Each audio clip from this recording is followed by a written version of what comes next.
Good evening, ladies and gentlemen. I, first of all, have to ask for your tolerance because I am the last speaker. And I think that you would agree that I have the toughest job. Because you've seen, you've heard, Anupam is a very hard act to follow. And I'm sure you're all sort of itching to draw your own conclusions. But because, as everybody has pointed out this evening, we are a tolerant nation, I'm going to ask all of you to step back from the politics, the theatrics, the histrionics, and actually ask yourself, how did this become about Modi and the Congress? I didn't come here to speak against Modi or in favor of the Congress. I'm sure Anupam didn't come here to speak for Modi and against the Congress. I stand here today as an Indian citizen.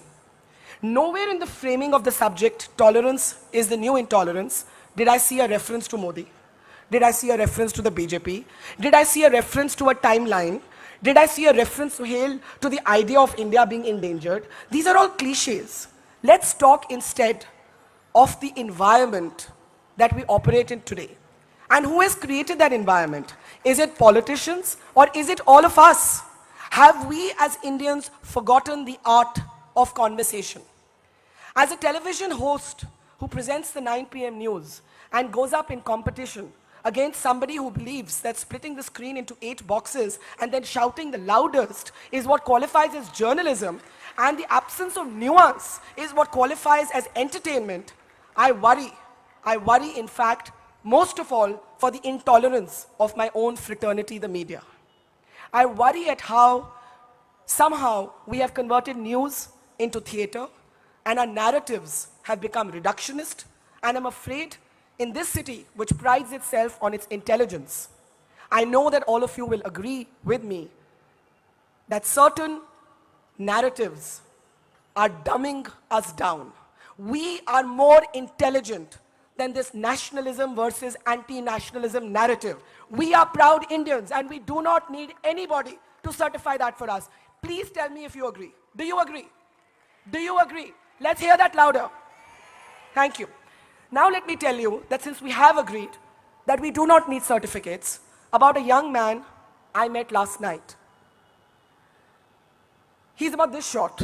He comes till my waist. He has a smile that travels up to his eyes, which I usually believe is the sign of a person who's authentic. I asked him, there's a word these days that's become very controversial. That word is called azadi. I said, can you, to this young man, he's 28 years old, I said, can you define to me azadi in one sentence? And you know what he said?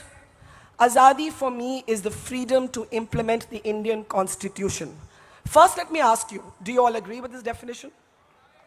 Do you agree that azadi is the Constitution and the freedom that it guarantees? Okay, so who said this? A boy charged with sedition called Kanhaiya Kumar. This was his definition of azadi. Not azadi from India, but azadi in India. Now Anupam said, we are making a hero out of such people. I beg to differ. I didn't agree with a lot of what Kanhaiya said in his speech, which all of you must have seen, even though I found it mesmerizing.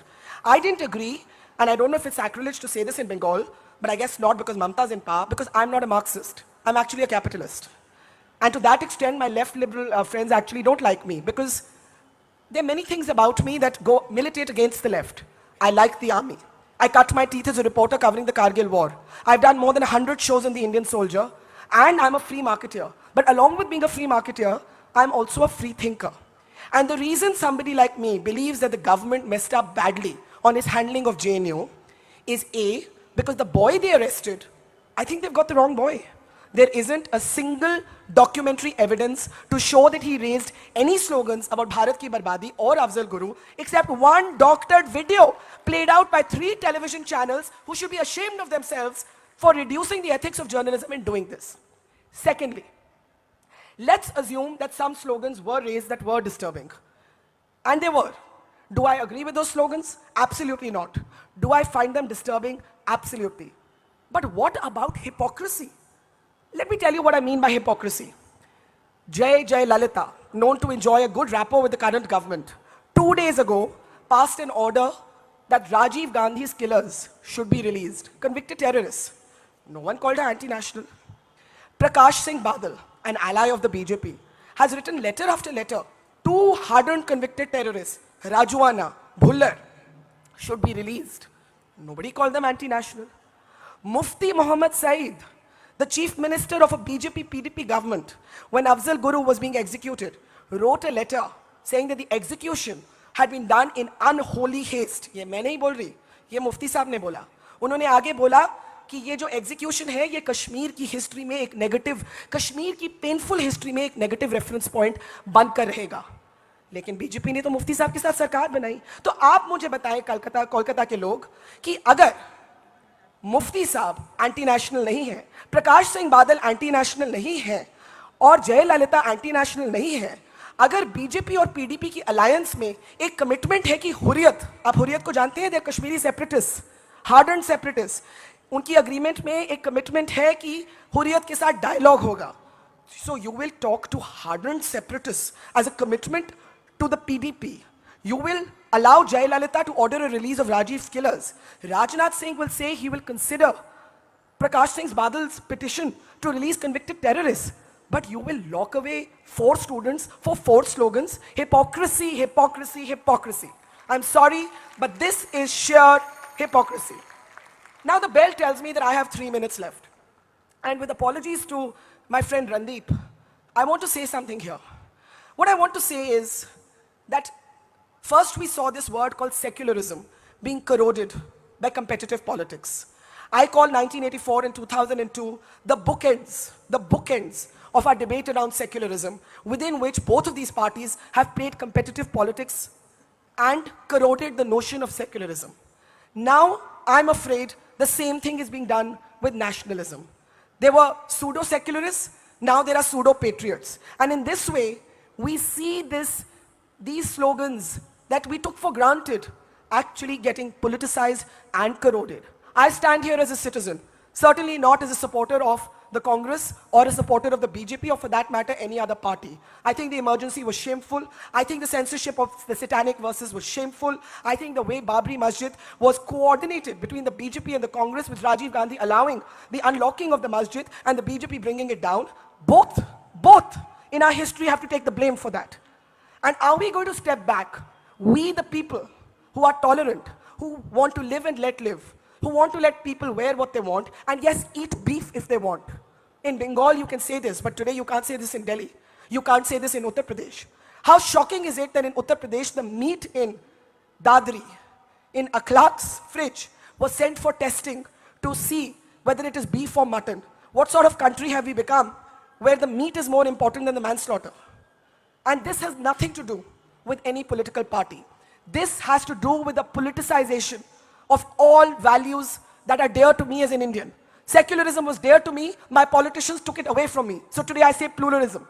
Nationalism was dear to me, but today the people who are expecting that we will conform to their notions of nationalism have taken away that word from me, and I will have to look for another word. And I turned to Kanhaiya, who gave me the definition, and he said, nationalism is borrowed from Europe. It's a borrowed idea based on a single entity. India is many nations within a nation. Let's use the word patriotism instead of nationalism. Let us stop this false binary that if we raise questions about how JNU was handled, we are against the Indian soldier. I am committed to the military and I reject this false binary, but I am also committed to being a free thinker, to individual liberty, and my lament today is that there is no truly liberal party in India. I wait for the day when a party would have the guts to stand up for the right of people to eat whatever they want to, dress how they want to, sleep with who they want to, love who they want to. As for questioning Supreme Court judgments, I certainly question the Supreme Court judgment on 377. So we can question Supreme Court judgments. And I will end now by quoting one of the most well-known contemporary philosophers of our time, Karl Popper, who spoke about how too much tolerance is a bad thing. And I will just read this out and then end. The paradox of tolerance. Unlimited tolerance must lead to the disappearance of tolerance. If we extend unlimited tolerance even to those who are intolerant, if we are not prepared to defend a tolerant society against the onslaught of the intolerant, then the tolerant will be destroyed and tolerance with them. We should therefore claim in the name of tolerance the right not to tolerate the intolerant. we should claim that any movement preaching intolerance places itself outside the law, and we should consider incitement to intolerance as criminal in the way that we consider murder and kidnapping. With that, I rest my motion.